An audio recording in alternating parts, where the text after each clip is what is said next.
computer. Okay. Yeah. All right. It's all yours. D. Herman, genius rabbinic pastor.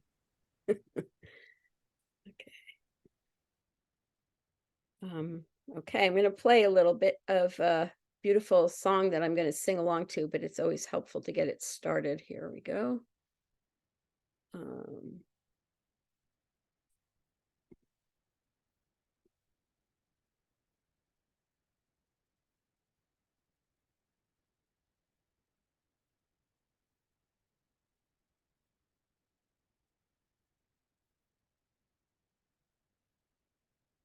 Loosen, baby. You don't have to carry the weight of the world in your muscles and bones. Let go, let go, let go. Loosen, baby. You don't have to carry the weight of the world in your muscles and bones. Let go, let go, let go. Holy breath and holy name. Will you ease this pain? Holy breath and holy name. Will you ease this pain? Loosen, baby, and you don't have to need the weight of in your muscles and bones. You eat like go, like go. Loosen, baby, and you don't have to need in your muscles and bones. You eat like go, like go. Loosen, baby, and you don't need the weight of everything. You eat like go, like go. Loosen, baby, and you don't need the weight of your muscles and bones. You eat like go, like go.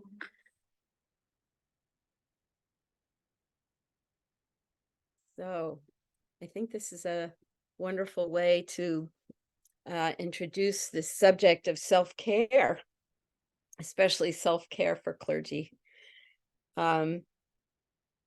As congregational clergy, it's in our bones to be spiritual caregivers to our congregants. And in healthcare chaplaincy, we feel called to offer spiritual care for many others, often to the point of exhaustion. Hospital and hospice patients, colleagues, care teams, families need our support, and we've been trained to provide it, but often to our own detriment, leading to burnout from the sacred work we've been divinely called to do. I was blessed with excellent supervision during my CPE training, and the instruction that I received repeatedly was self-care, self-care, self-care. So I'm offering this workshop to share what I received through a Jewish renewal lens using the four worlds as a framework. So before we get started with the body of the workshop, let's introduce ourselves. So my invitation in this introduction, and I will model it first, is to say your name, where your home location is, and what is one self-care practice that you do. So my name is D. Herman. My home base here is in Tacoma Park, Maryland, a suburb of DC, in this suburban but pretty urban place. And one self-care practice that I do is ride my bicycle. Gives me a lot of joy. And I will call on the next person in my set of rectangles and then invite you to call on the next person in your set of rectangles who hasn't gone yet. So I'm going to start with Reb Chaya. But you have to unmute first. Hi, I'm Haya, and I am in Miami, Florida on this oven. And my self-care is I started a gratitude journal. Ellen. Hi, I'm Ellen Triebwasser. I live in Red Hook, New York, in the Mid-Hudson Valley. And my self-care is to take time at night, once my brain stops being creative, to read something like a novel. I escape into another world. I love fantasy. Rabbi Bob. My name is Bob Friedman. I live in Princeton, New Jersey. I have two self-care projects. One is I get a lot of exercise. I love riding my bike. And the other is when I come home from a day of chaplaincy, I sleep for about 30 minutes. Power naps. Yeah. Stephanie. How nice to see my teacher. Hi, Bob. I'm Stephanie, and I live outside of DC, but much farther flung than D. I'm in Clarksburg, Maryland, on a farm, probably closer to Frederick in Washington, DC. And my self-care every day is to walk my dogs in the woods around my house. But in the summer, it's been floating in the pool, which is the only way to deal with the heat, I think. Jay, go ahead. I'm Jay Weinstein, and I live in Huntington, New York. It's in Long Island, and I have several, but the most important to me is my harmonium, and I love to sing, chant, just play it with and listen to it, and I try and do it in the morning and before I go to sleep at least, and then several times during the day if I can. And the other is my grandchildren, but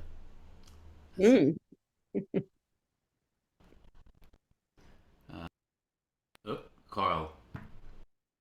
I'm Carl. I'm in Voorhees, New Jersey, which is a suburb of Philadelphia. And my self-care devices are movies. I watch movies. And I'm not at all ashamed to admit the best one for self-care are rom-coms with happy endings. Judith. I'm Judith Goldman. I'm in California, in Santa Rosa, Central California. I'm not really doing chaplaincy practice. I'm doing lots of telehealth counseling all day. And I would say naps and rom-com movies are about my self-care. And call on the next person. Oh, You just muted. Matya. Hi, Judith. A lot of mine have been mentioned. I'm with you, Carl. Silly movies that make me laugh. I love that.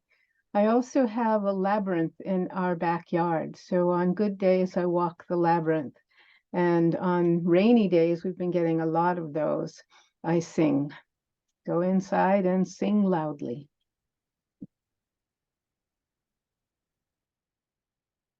And call on, last but not least, My singing partner, Shandel. Oh, I didn't say, I'm from Boston. Hi everyone, I'm Shandel. I live in Sarasota, Florida. And in my toolbox of self-care, which is actually many, lately it's been walking to see the sunrise and walking to see the sunset and swimming.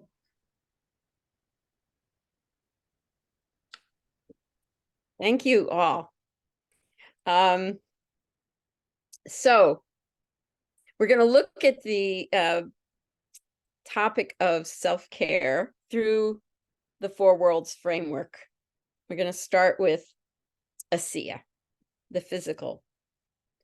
So we care for our body physically, including our five senses, our taste, our sight, our hearing, our scent, and our touch. So in a popcorn style, you can unmute yourselves.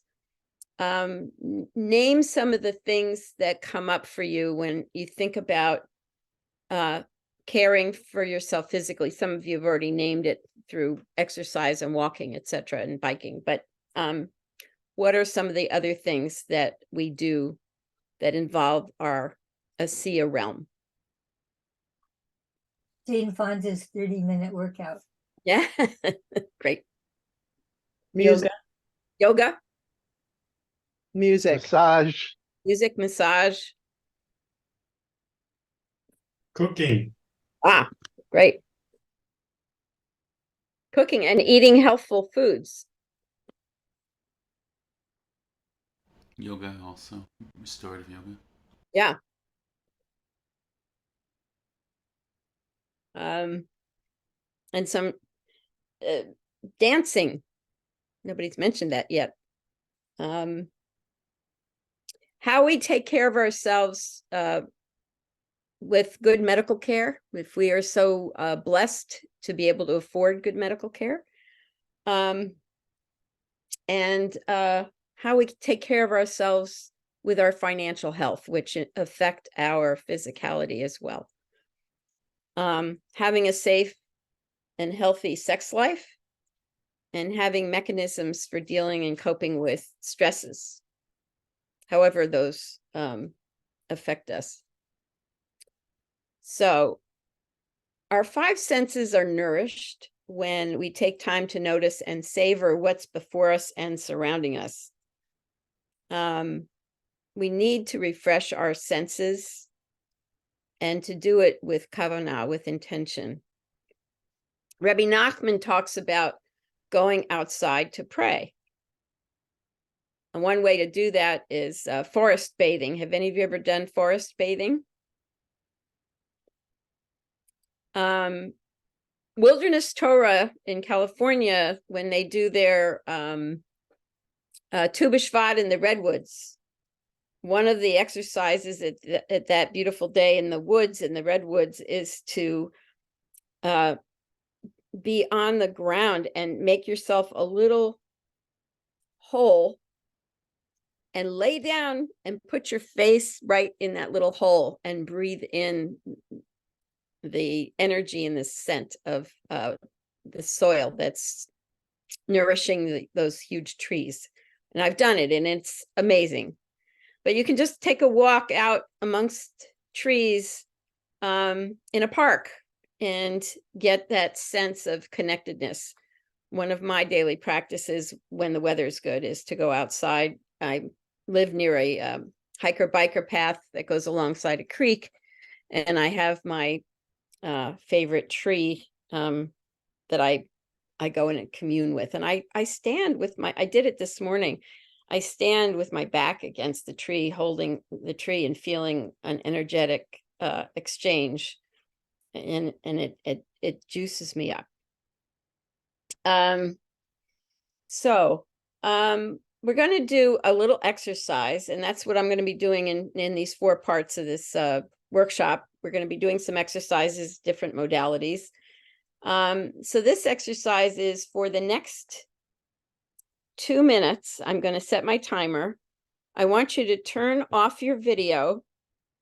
And in those 2 minutes, the instruction is to offer up your prayer for yourself for today or for the world, whatever prayer comes to you, for 2 minutes I will set the timer and I'll give you a 10-second warning and then ask you to turn your videos back on. Ready? Go.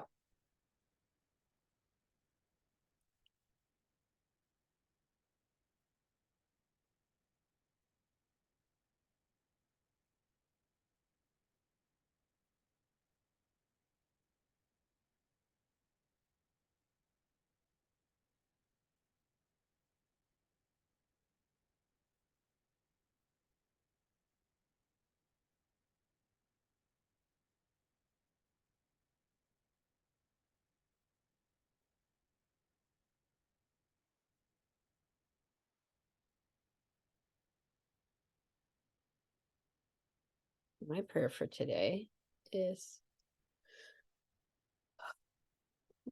pets.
Come back in 10 seconds if you haven't come back already.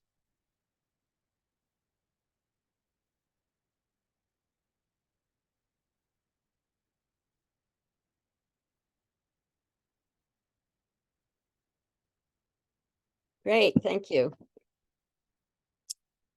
So, what was that like?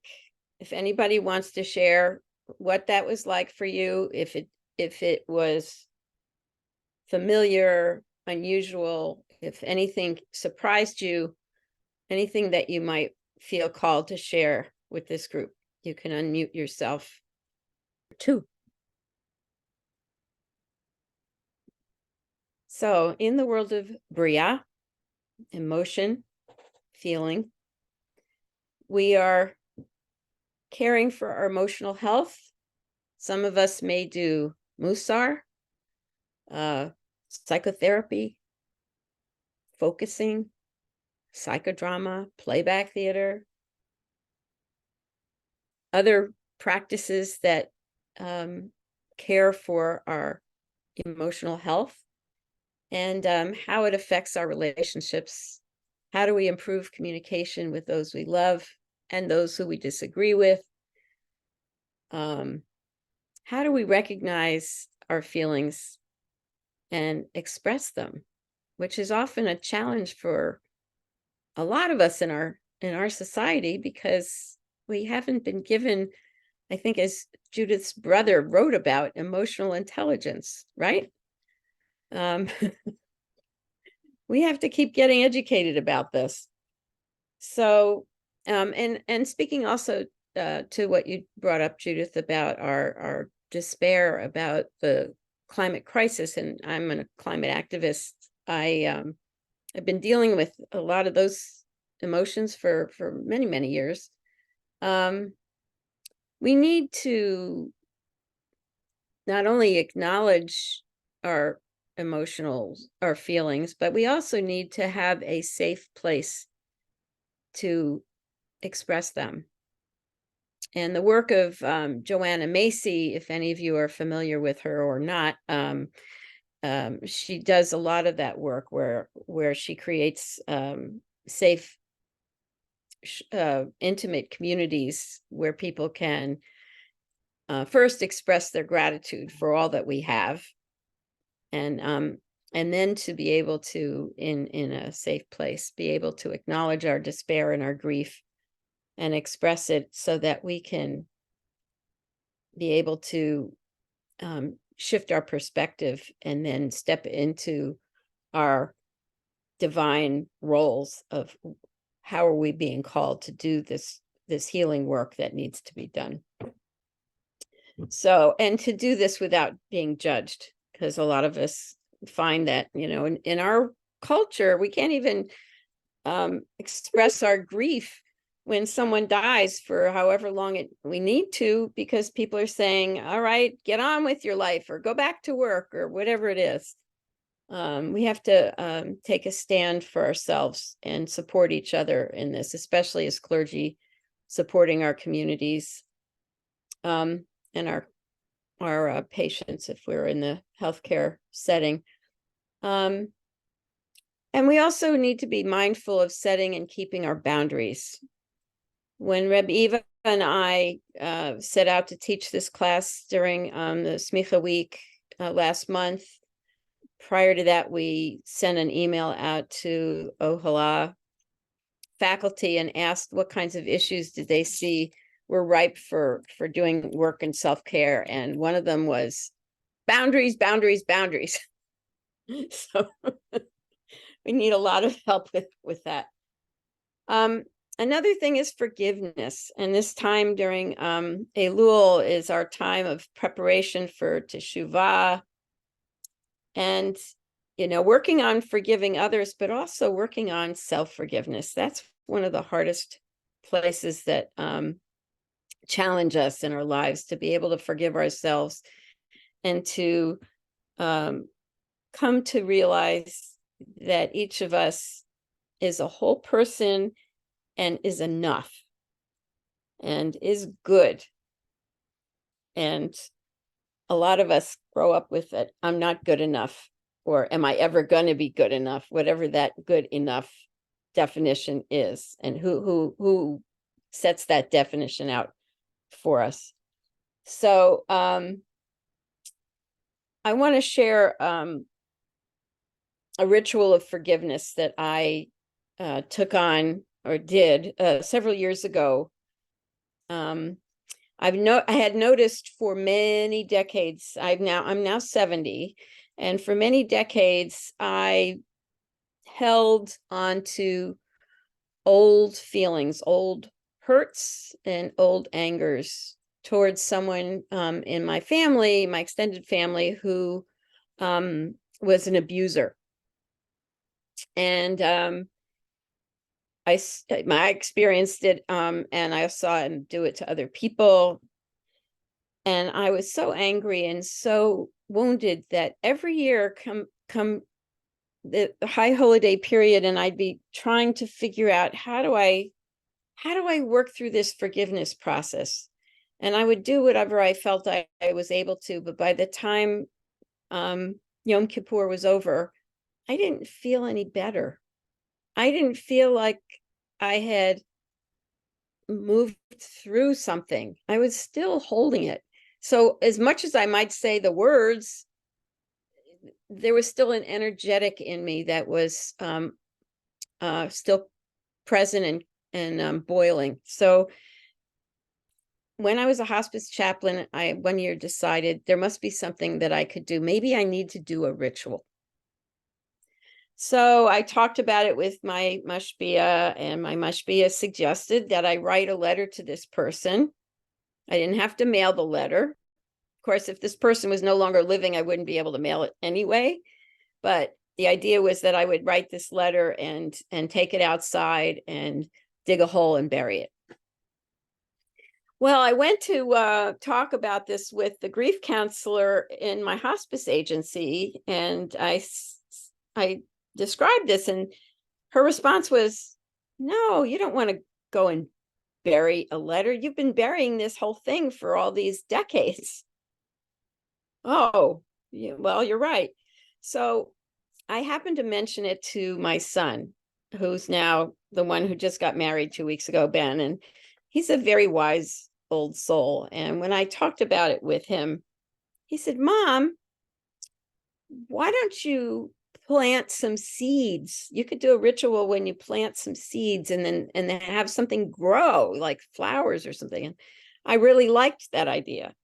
And at the time, he was connected. He worked for several years at Isabella Friedman, and we were going up there for Shavuot. So I said, all right, tell you what, when we go to Isabella Friedman, you find me a place on campus where I can plant these seeds and we'll do the ritual together.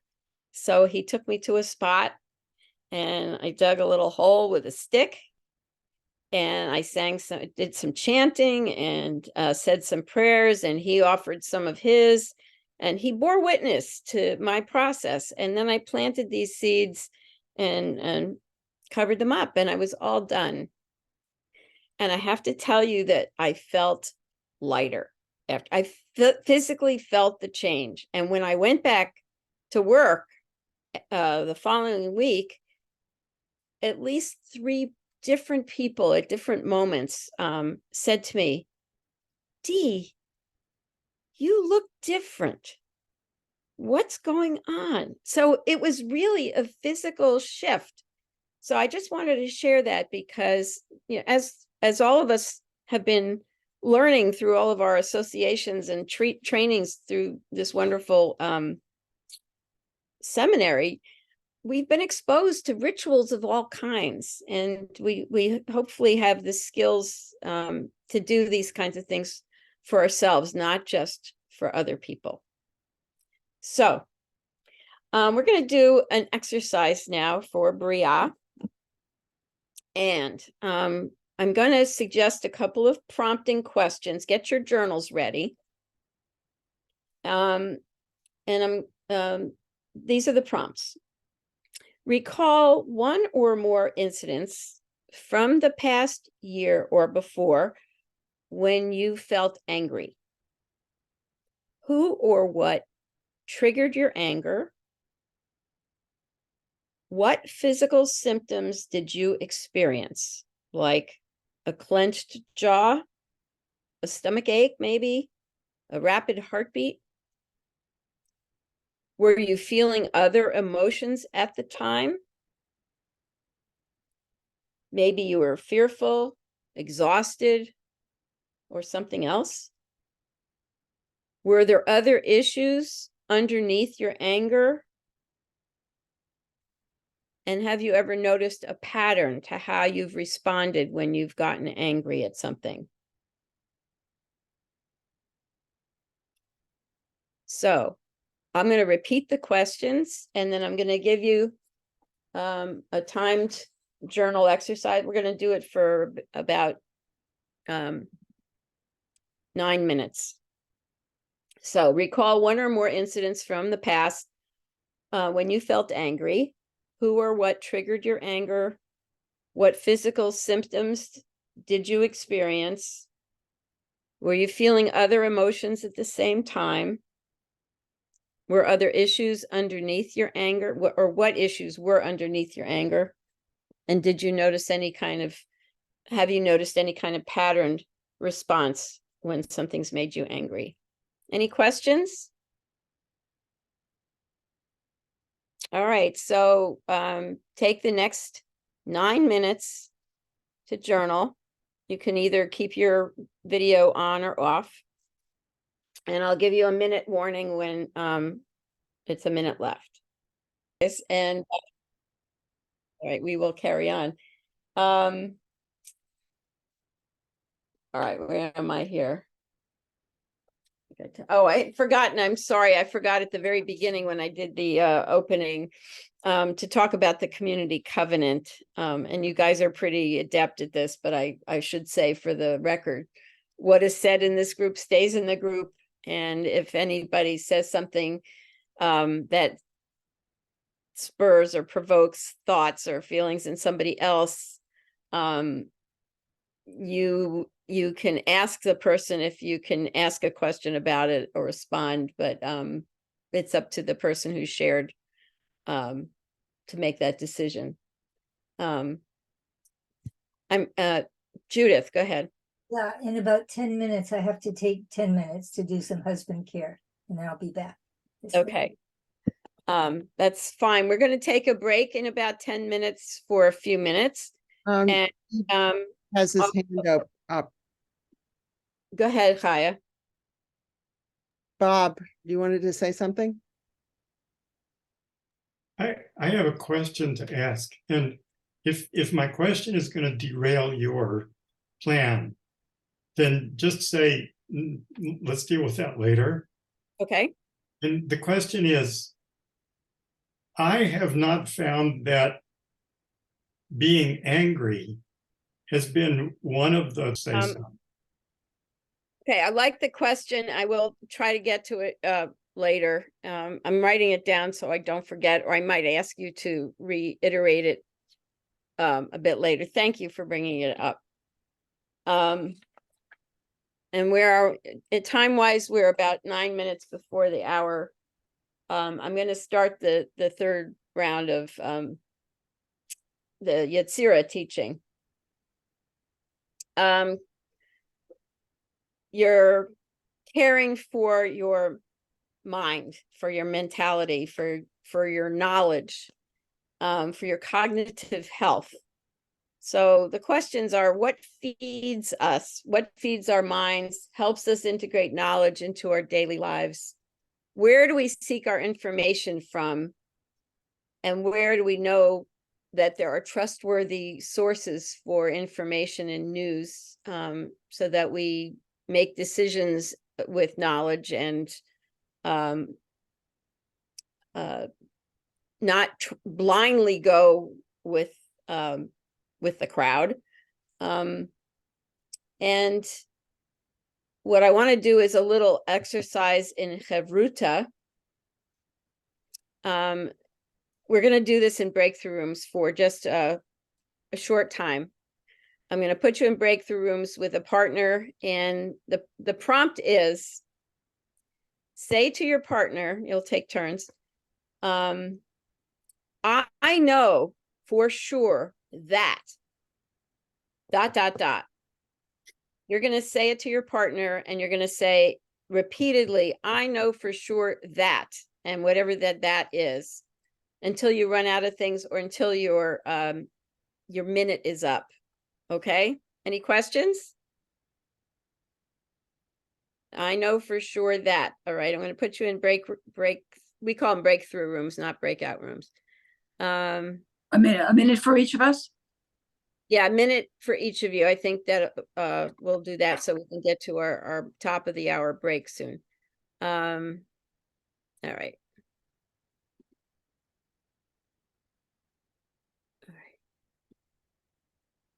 All right. Wait a second.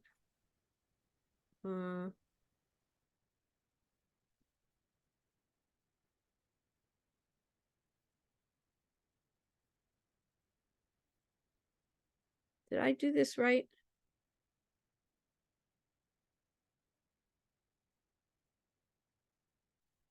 I think I put you in single rooms instead of double rooms. Hold on a second. I got to close them all and do it over again. I can't hear you, Chaya, because you're not muted. I mean, because you're muted. I'm bringing you back because I We're in a single room. put you in single rooms. I didn't mean to do that. Hold on a second. Actually, put it back together. I haven't done it in a while, so I have to do it all over again. All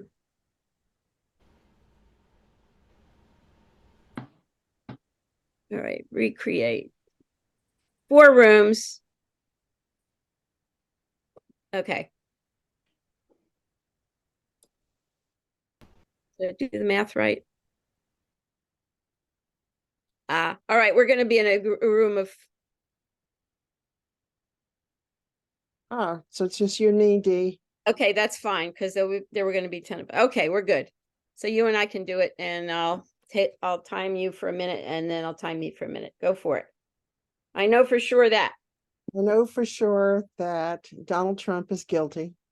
I know for sure that there are people who are dependent on his very word.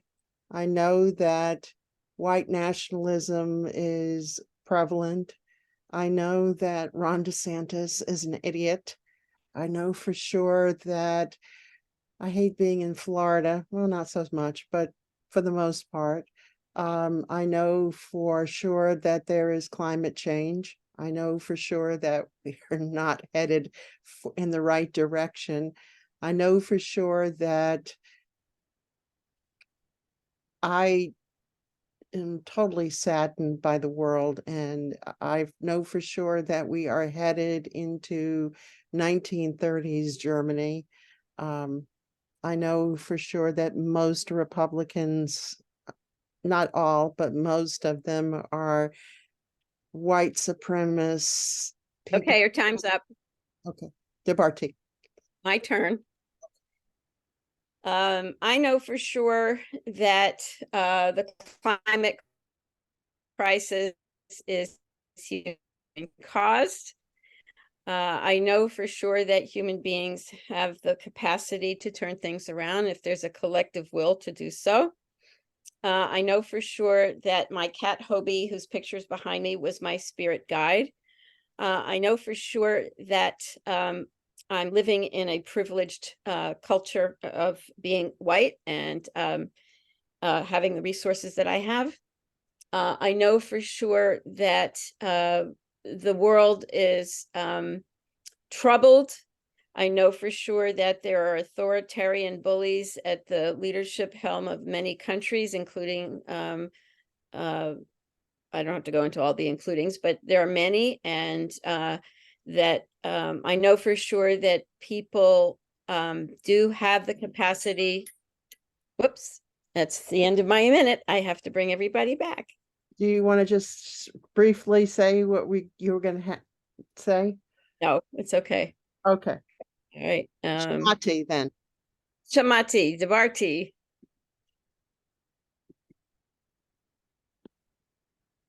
All right, I closed the rooms. Oh, they get 10 seconds to come back. Okay, very good.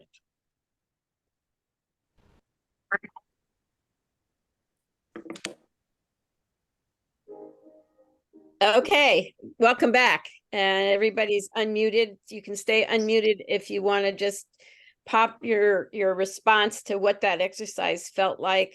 What was that like? It was difficult because we didn't have the timing clear. So one person Yeah. got time basically, and the other just had to. Okay, my apologies for screwing that part up.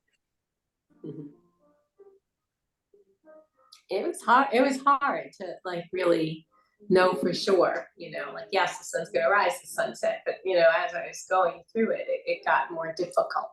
It's like, well, no, I actually don't know for sure. I'm hearing some piano music in the background, so if you Yes, I will mute. It's my husband. Okay. Well, it is funny because I was in the room with Shandel, and one of the things she said for sure is my husband's playing the piano in the background.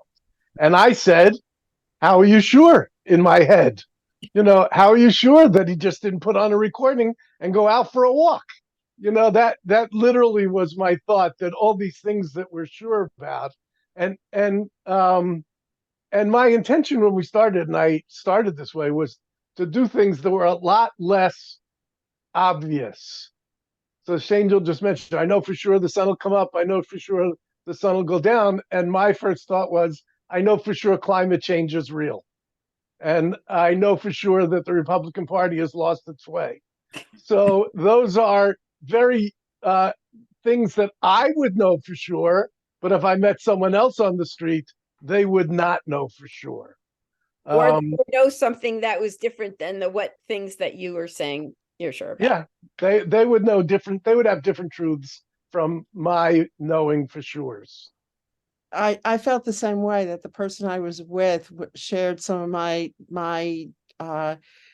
my truths, so it was a lot easier to say it. But some things I'm not really weren't quite sure about, that had to do personally with me. So I'm sure it would have been difficult if it had been someone who was more right-wing. Mm-hmm. So we're going to take a 3 or 4 minute stretch or movement or bio break. And thank everybody. Thank you for sharing what you've shared and showing up. And we'll probably end earlier than 3 o'clock because there's a smaller group than I was planning for. So we're taking a little less time to get through some of these, which fine by me. I imagine we're going to be done by 2:30 or half an hour if you're not in the Eastern time zone. So go and take a 3-minute break and I'll call you all, but don't go too far so you can't hear me. Okay. Dee, Yes. the chat I sent you, I got my hours wrong. I meant till 2-ish. I But- thought that's what you meant. But if you're, I have an obligation with my wife and daughter, and I'm not sure I should delay it. I'm Why really, don't you work that out? let me go work that out. Okay.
Come back in 10 seconds if you haven't already come back.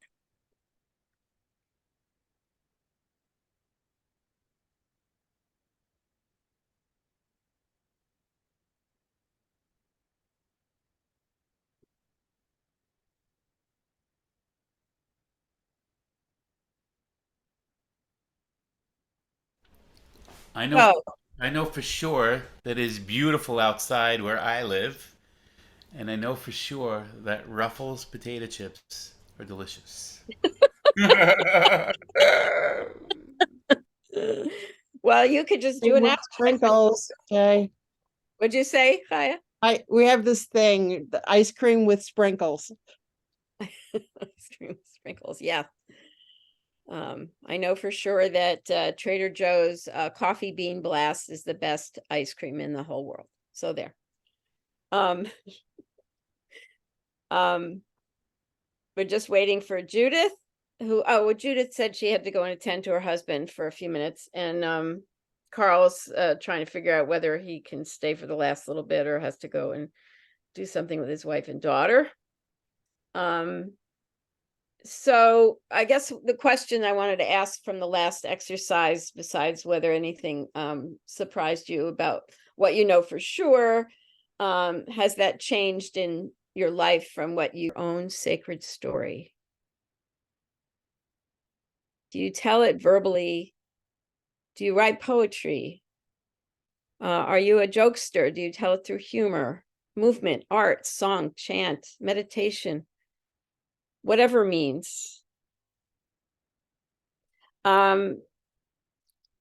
Almost 30 years ago, I was in a period in my life where I was clinically depressed. It was the first time that it was actually given a diagnosis.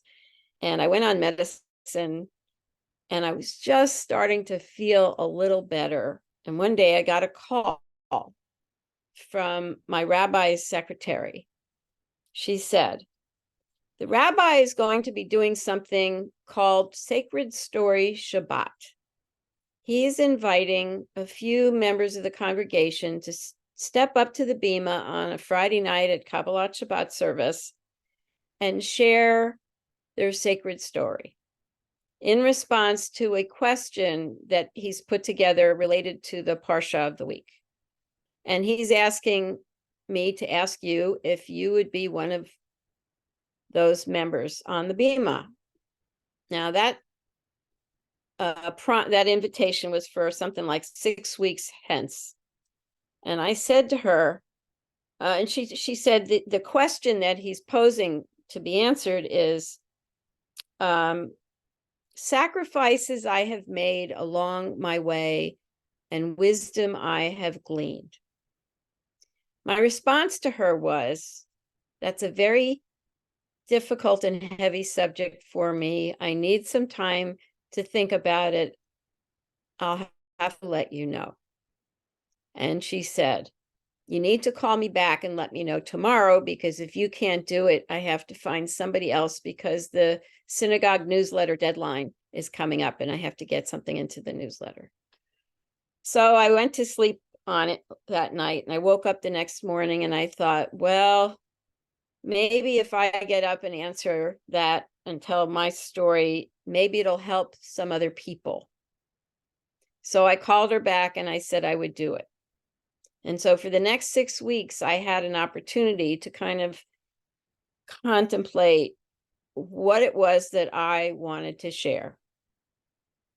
And then I wrote something down, and normally when I write things, and my husband writes things, we share our writings with each other because we're both writers and editors, and we give each other good feedback and make things better. But that time I just wrote it and I didn't share it with anybody. And I stood up on the bima that Friday night and I gave my story.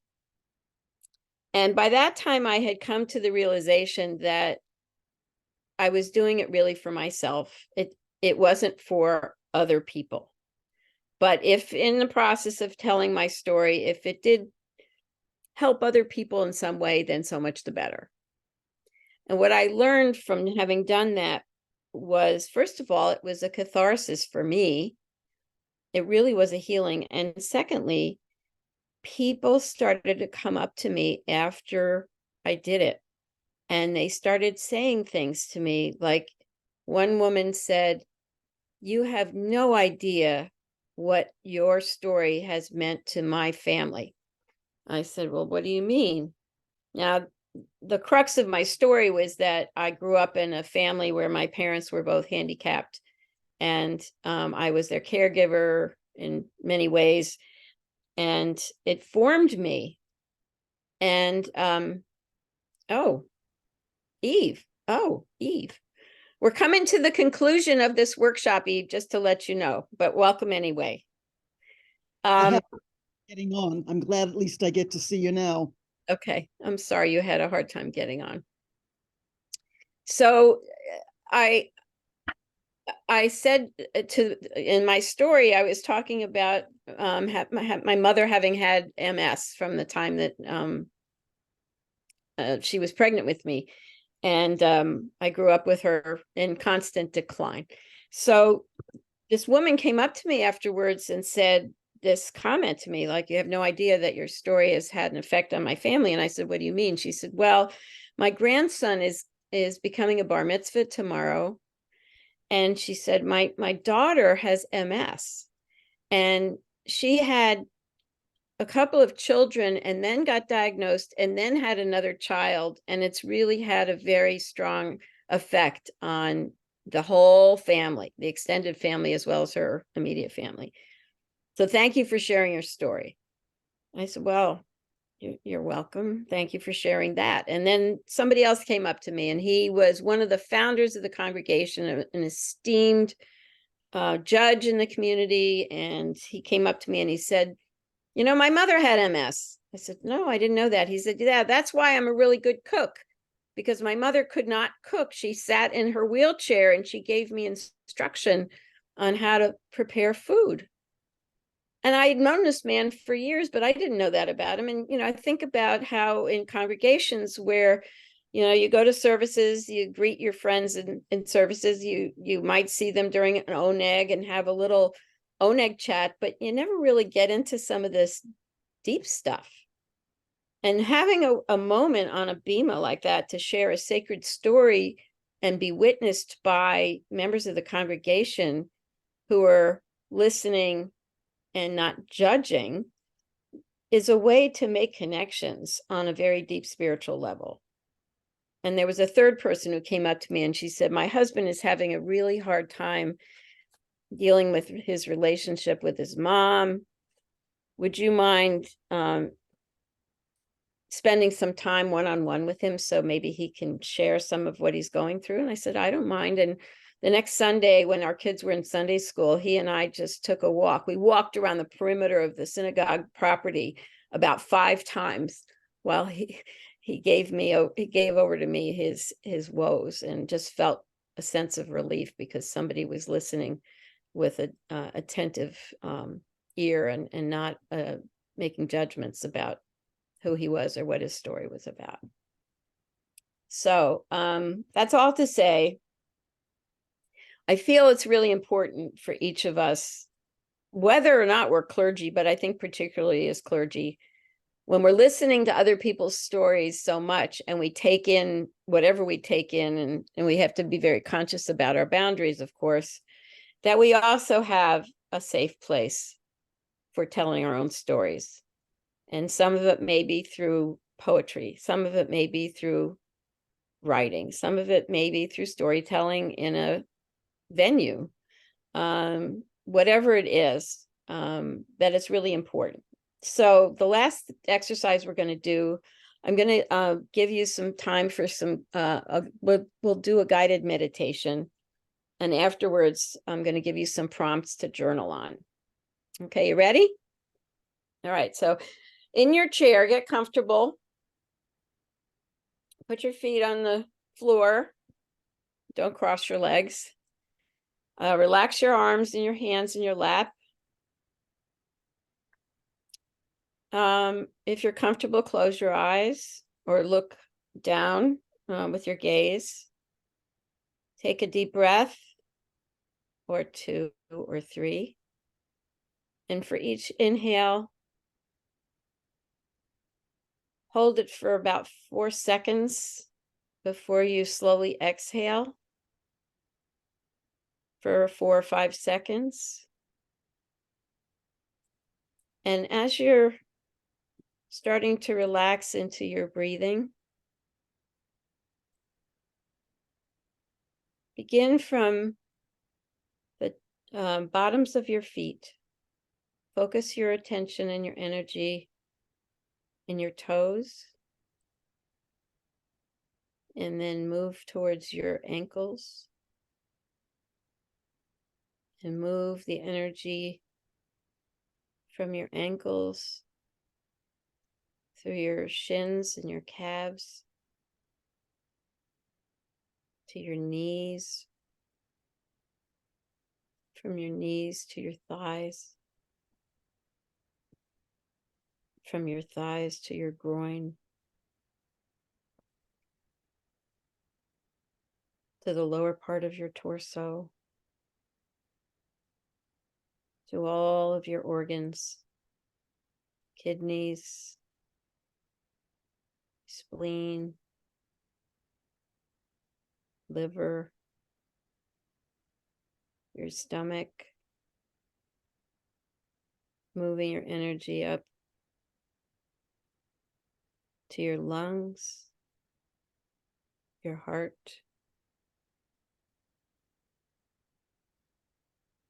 up through your chest and your shoulders, your arms, to your hands, your fingertips, back up your arms, to your neck, your throat, your jaw,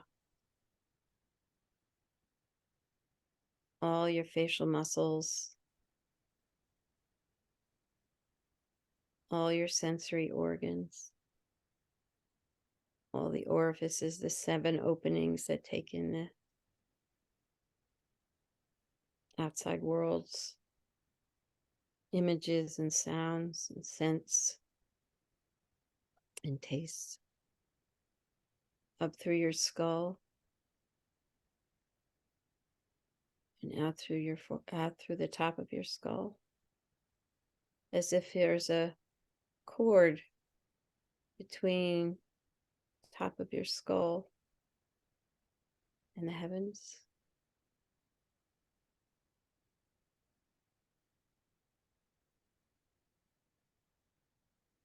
And when you're ready,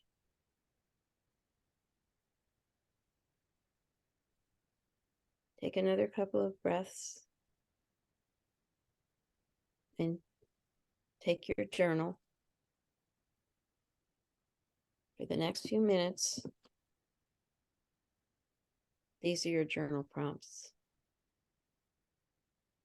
How do you envision your ideal life? Are you living it? What do you want to incorporate into your life that currently feels missing?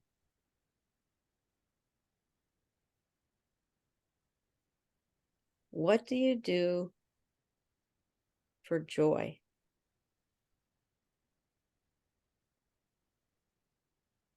And how often are you incorporating joyful things into your life? I'll repeat the questions. How do you envision your ideal life? And are you living it?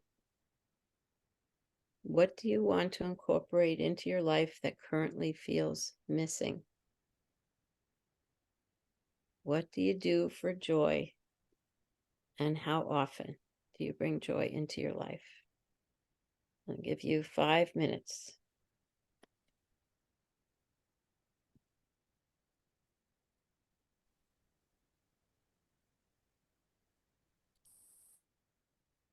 I want to offer each of you a blessing that you find Dee, before I wanted to address Bob's question about anger and chaplaincy, that when you dive deep into the anger, you find loss and some form of grief and loss. So I think that's the connection between the anger part and the chaplaincy part.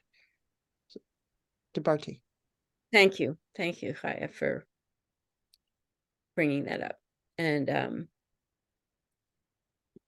yeah, and I think the whole issue around loss and dealing with grief around our losses is one that we could have a whole nother workshop on, because we need that kind of spacious support for processing.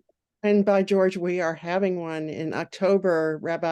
Rabbinic pastor and Rabbi Jay Weinstein will be doing that. Yay, Jay. Thank you. Okay. I have a bibliography from this program, this workshop that Reb Eva and I had put together for our class last month. I'm happy to post it. I'll send it to Chaya, and you can put it out or put it up on the RPA website, or whatever we're doing with those things right now. By email, please, because some of us are not our rabbinic pastors. Oh, right. All right. Well, Yeah, I'll send it to everybody. Serve. What'd you say? It'll go on the Ohala listserv with the recording. Oh, okay. That's fine, but I'll send it to you so that you have it in one place. Okay. So what else did I want to do besides say a blessing? I want to thank each of you for participating and engaging with this work, and to offer a blessing that each of you receives the nourishment that you need in each of the four worlds to keep doing this work that you're gifted to do and that you're being called to do, and that you keep getting rejuvenated, however you want to take that. And that you find partners in this work, that you know that you're not alone, and that we are here to help each other, support each other through this time and this work that we're being called to do, that is challenging, especially given all the stresses that we are collectively grappling with. One of the books that you'll see if you take a look at the bibliography when it comes out, but one of the ones I want to point out is, it's going to be hard to see it because I've got my background thing, but it's called The Spiritual Leader's Guide to Self-Care. It came out a long time ago by Rochelle Melander and Harold Epley. It has kind of a Christian, they're from a Christian background, but this stuff is so user-friendly that you'll get a lot of material from this that's useful for your own life, as well as for people that you're working with. So with that, I wanted to, where's my lyric sheet? Well, I don't have it handy. There's a song that Linda Hirshhorn sang called Amazed. Does anybody know Amazed? I have to get the words out because I sort of know it, but if it helps me to have the lyrics.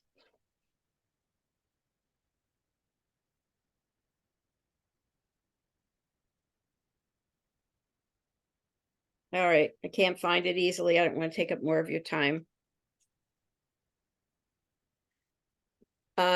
Something like, I am amazed for all of my days and all of the ways of the world turning. Thank you. Amazed at what I've got Not and not what I'm not, and all. I forget the last part. in The world's turning. Thank you, Eve. So let's all go out and be amazed. Thank you, guys. Thank you, Dee, and Thank you so much.